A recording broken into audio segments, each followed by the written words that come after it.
look semi-presentable. Kate is my roommate, and she has chosen today, of all days, to succumb to the flu. Therefore, she cannot attend the interview she'd arranged to do with some mega industrialist tycoon I've never heard of for the student newspaper. So I have been volunteered.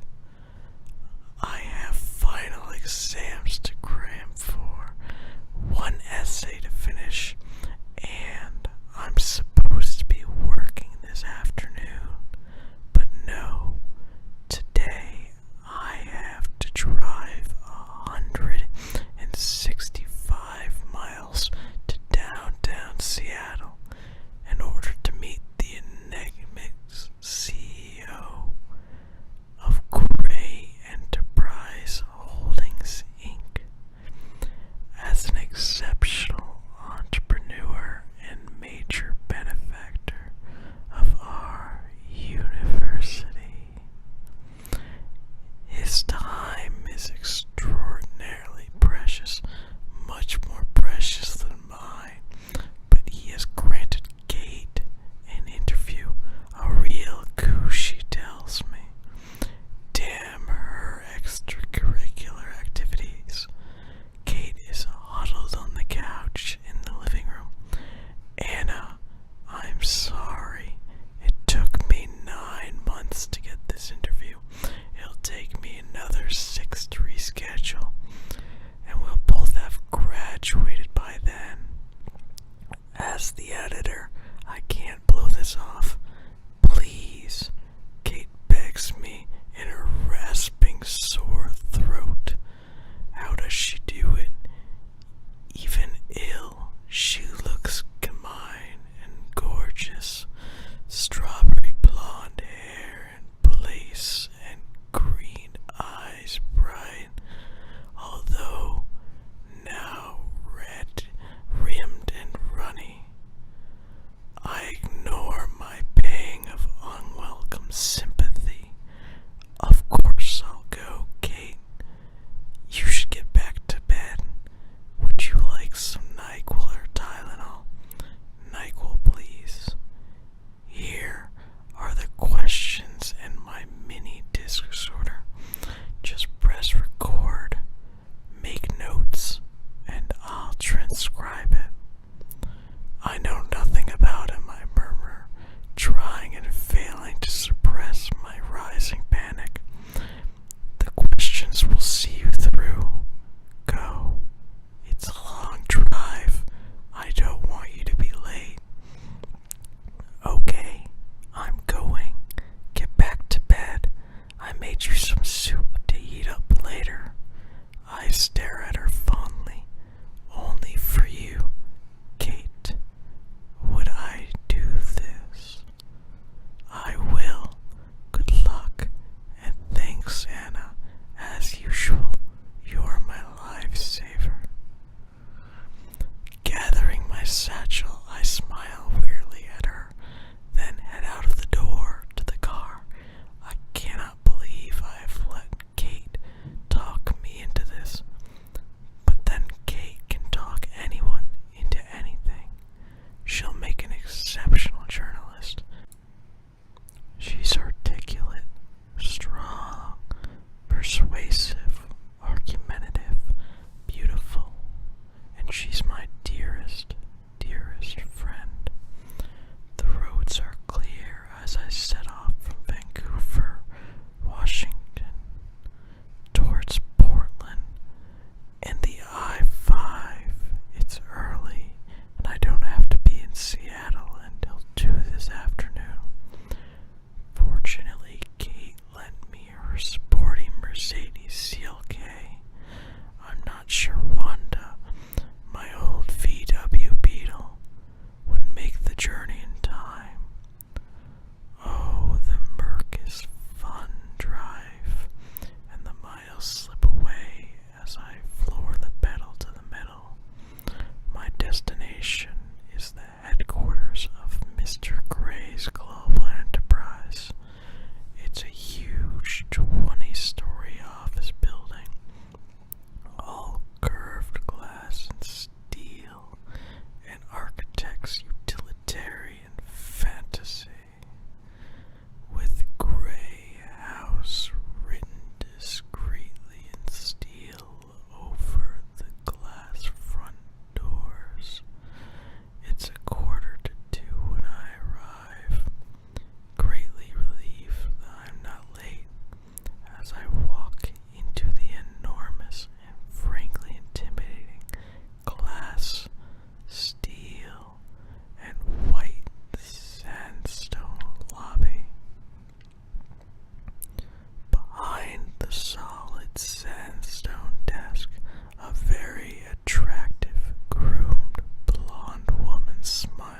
see Mr. Gray, Anastasia Steele, for Catherine Kavanaugh.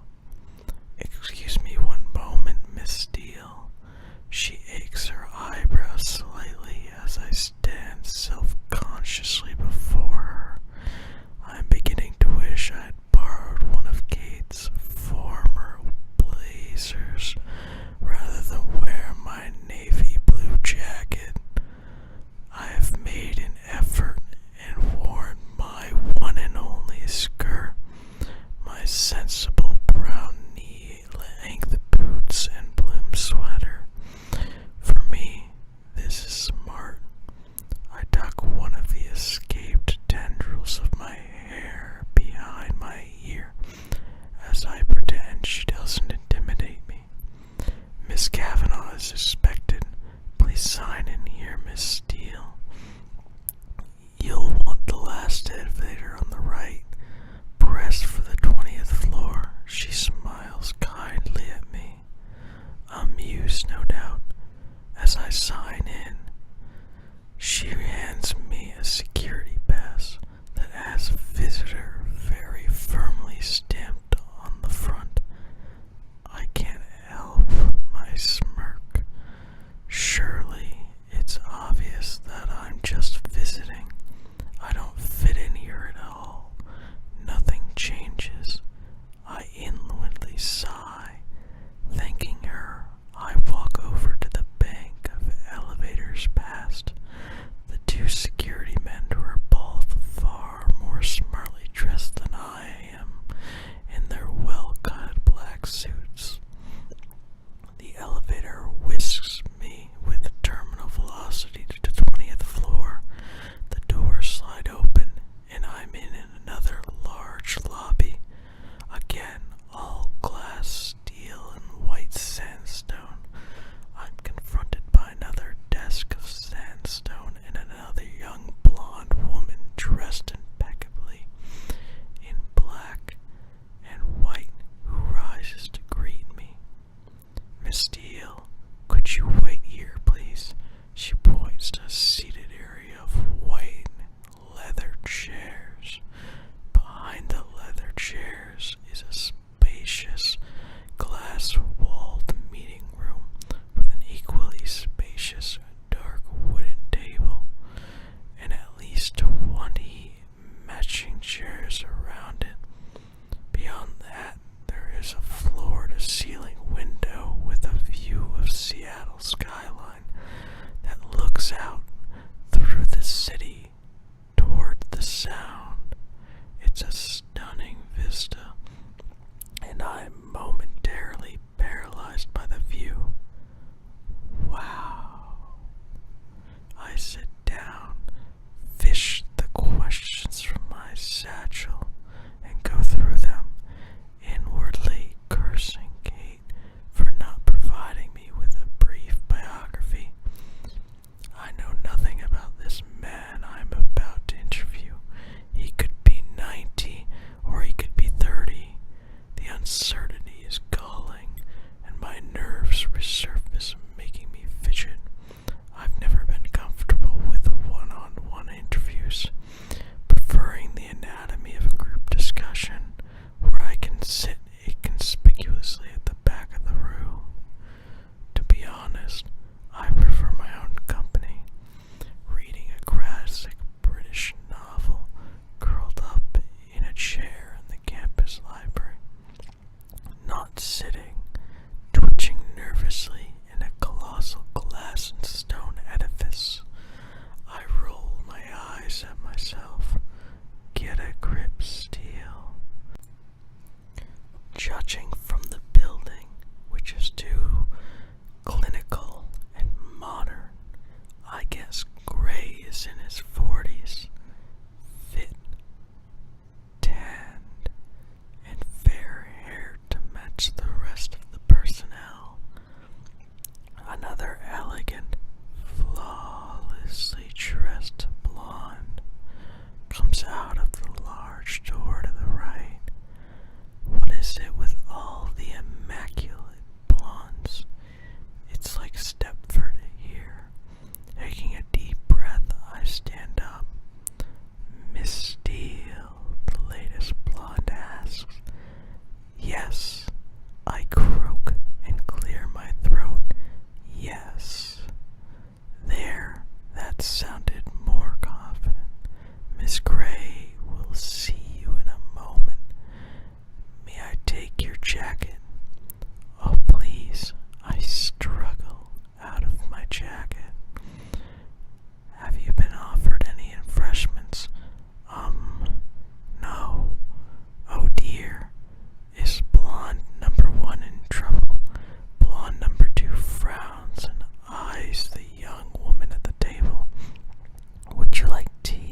go through.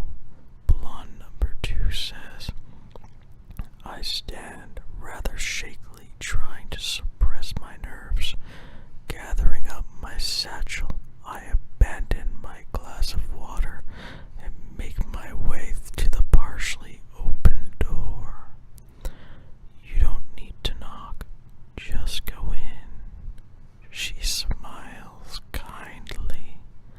I push open the door and stumble through, tripping over my own feet and falling headfirst into the office. Double crap, me and my 2 left feet. I am on my hands and knees in the doorway to Mr. Gray's office, and gentle hands are around me, helping me to stand. I'm so embarrassed. Damn my clumsiness. I have to steel myself to glance up. Holy cow, he's so young. Miss Kavanaugh. He extends a long-fingered hand to me once I'm upright. I'm Christian Grey. Are you all right? Would you like to sit? So young and attractive, very attractive. He's tall, dressed in a fine gray suit, white shirt, black tie, with unruly dark copper-colored hair and intense, bright gray eyes that regard me shrewdly. It takes a moment for me to find my voice. Actually, I mutter, if this guy is over 30, then I'm a monkey's uncle. In a daze, I place my hand in his, and we shake. As our fingers touch, I feel an odd, exhilarating shiver run through me. I withdraw my hand hastily, embarrassed. Must be static. I blink rapidly, my eyelids matching my heart rate. Miss Kavanaugh is indisposed, so she sent me. I hope you don't mind, Mr. Gray. And you are. His voice is warm, possibly amused, but it's difficult to tell from his impassive expression. He looks mildly interested, but above all, polite. Anastasia Steele. I'm studying English and literature with Kate. Catherine. Miss Kavanaugh at Washington State. I see, he says simply. I think I see the ghost of a smile in his expression, but I'm not sure. Would you like to sit? He waves me towards a white leather-buttoned L-shaped couch. His office is way too big for just one man. In front of the floor-to-ceiling windows, there's a huge, modern, dark wood desk that 6 people could comfortably eat around. It matches the coffee table by the couch. Everything else is white. Ceiling, floors, and walls, except on the wall by the door, where a mosaic of small paintings hang, 36 of them arranged in a square. They are exquisite, a series of mundane, forgotten objects painted in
amassed such an empire.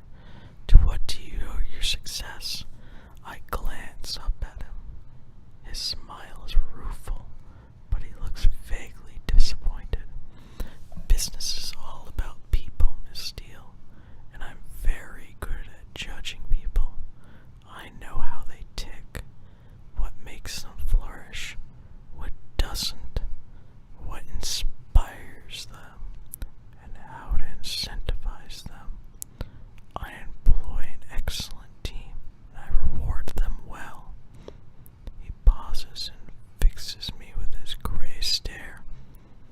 My belief is to achieve success in any scheme, one has to make oneself master of that scheme, know it inside and out, know every detail. I work hard, very hard, to do that. I make decisions based on logic and facts. I have a natural gut instinct that can spot and nurture a good solid idea and good people. Bottom line is, it's always down to good people. Maybe you're just lucky this isn't on Kate's list, but he's so arrogant. His eyes flare momentarily in surprise. I don't subscribe to luck or chance, Miss Steele. The harder I work, the more luck I seem to have. It really is all about having the right people on your team and directing their energies accordingly. I think it was Harvey Firestone who said, "The growth and development of people is the highest calling to leadership." You sound like a control freak. The words are out of my mouth before I can stop them. Oh, I exercise control in all things, Miss Steele, he says without a trace of humor in his smile.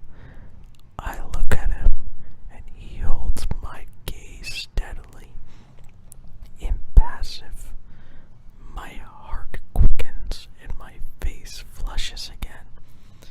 Why does he have to be such an unnerving effect on me?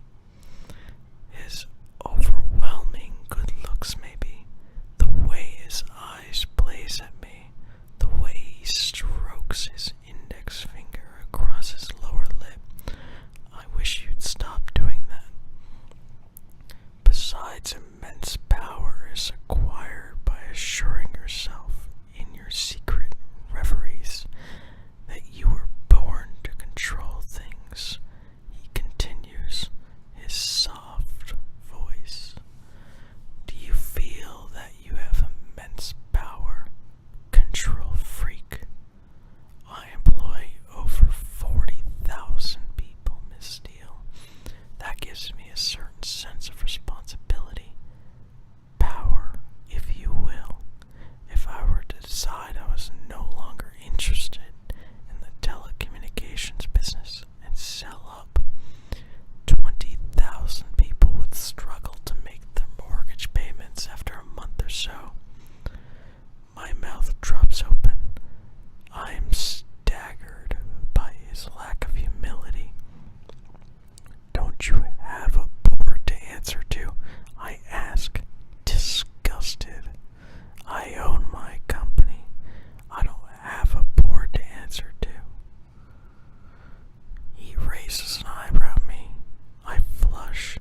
Of course, I would know this if I had done some research, but holy crap, he's so arrogant. I change tack. And do you have any interests outside your work? I have varied interests, Miss Steele. A ghost of a smile touches his lips.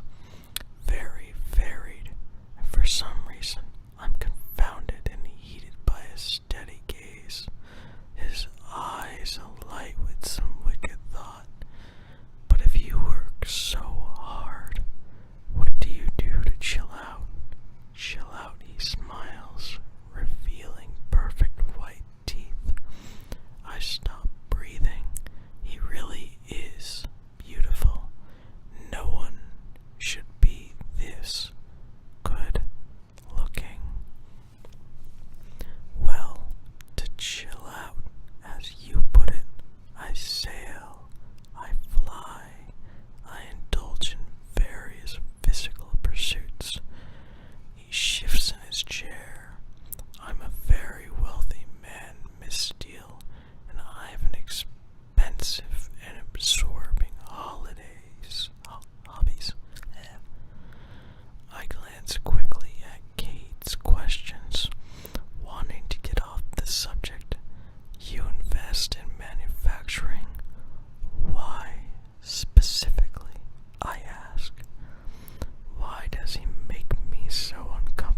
scared of my PR people, and I admire that kind of tenacity.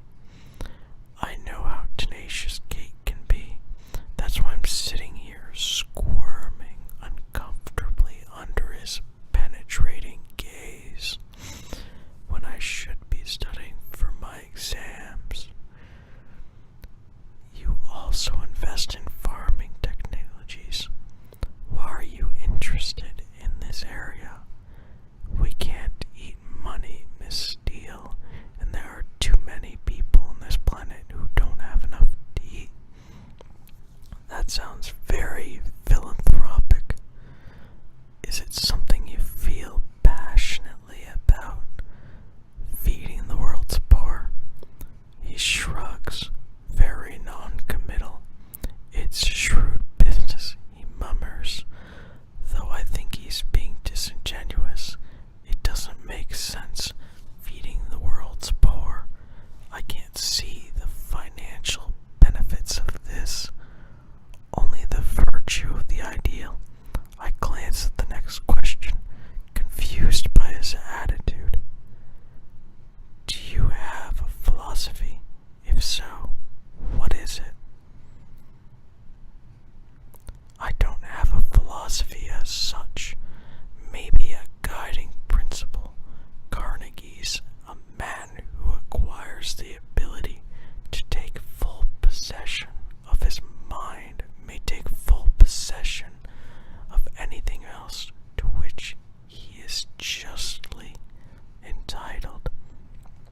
I'm very singular, driven. I like control of myself and those around me. So you want to possess things. You are a control freak. I want to deserve to possess them, but yes, bottom line, I do. You sound like the ultimate consumer. I am. He smiles, but the smile doesn't touch his eyes. Again, this is at odds with someone who wants to feed the world, so I can't help thinking that we're talking about something else. But I'm absolutely mystified as to what it is. I swallow hard. The temperature in the room is rising. Or maybe it's just me. I just want this interview to be over. Surely Kate has enough material now. I glance at the next question. You were adopted. How far do you think that shaped the way you are? Oh, this is personal. I stare at him, hoping he's not offended. His brow furrows. I have no way of knowing. My interest is piqued. How old were you when you were adopted? That's a matter of public record, Miss Steele. A tone is stern. I flush again. Crap. Yes, of course, if I had known I was doing this interview, I would have done some research. I move on quickly. You've had to sacrifice a family life for your work. That's not a question. He's terse. Sorry, I squirm, and he's made me feel like an errant child. I try again. Have you had to sacrifice a family life for your work? I have a family. I have a brother and a sister and 2 loving parents. I'm not interested in extending my family beyond that. Are you gay, Mr. Gray? He inhales sharply and I cringe, mortified. Crap. Why didn't I employ some kind of filter before I read this straight out? How can I tell him I'm just reading the questions? Damn Kate and her curiosity. No, Anastasia. I'm not. He raises his eyebrows, a cool gleam in his eyes. He does not look pleased. I apologize. It's written here. It's the first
There's a knock at the door, and blonde number 2 enters. Mr. Gray, forgive me for interrupting, but your next meeting is in 2 minutes. We're not finished here, Andrea. Please cancel my next meeting. Andrea hesitates, gaping at him. She's appeared lost. He turns his head slowly to face her and raises his eyebrow. She flushes bright pink. Oh, good. It's not just me. Very well, Mr. Gray, she mutters, then exits. He frowns and turns his attention back to me. Where were we? Miss Steele. Oh, we're back to Miss Steele now. Please don't let me keep you from anything. I want to know about you. I think that's only fair. His gray eyes are alight with curiosity. Double crap. Where's he going with this? He places his elbows on the arms of the chair and steeples his fingers in front of his mouth. His mouth is very distracting. I swallow. There's not much to know, I say, flushed again. What are your plans after you graduate? I shrug, thrown by his interest. Come to Seattle with Kate. Find a place. Find a job.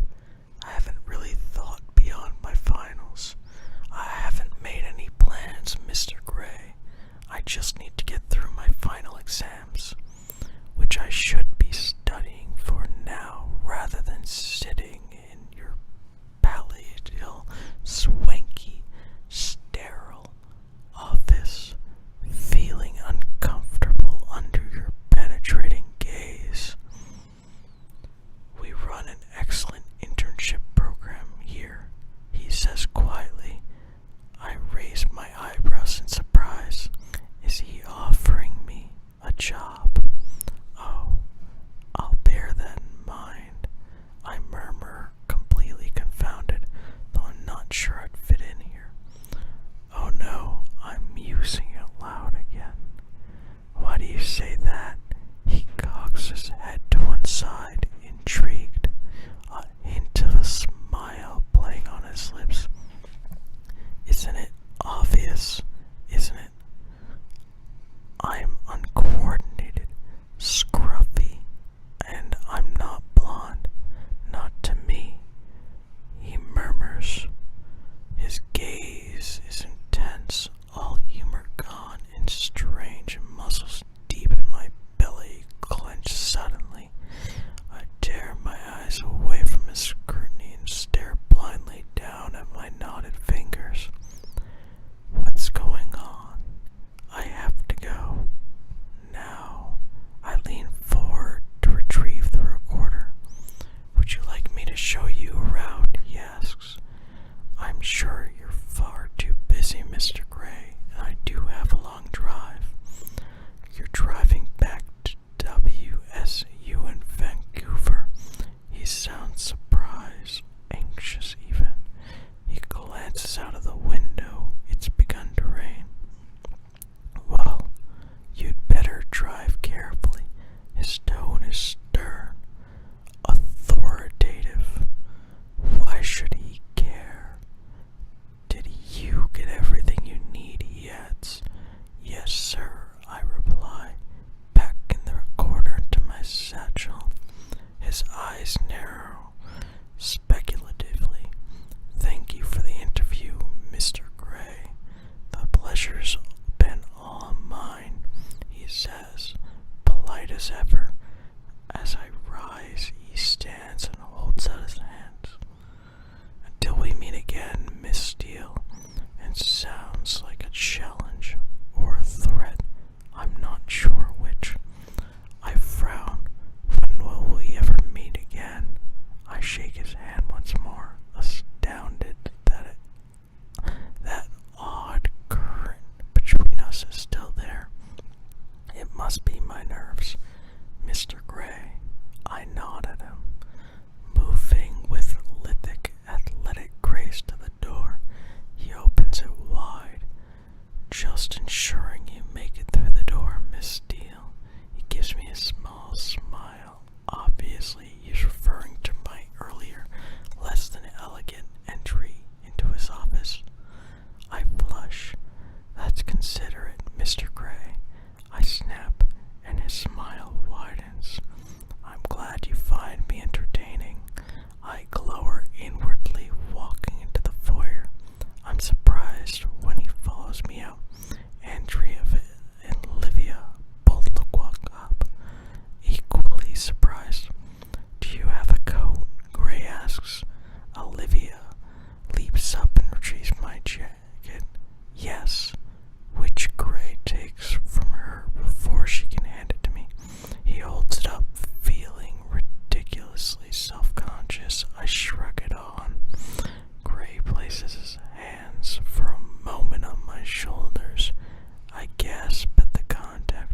possessed on his.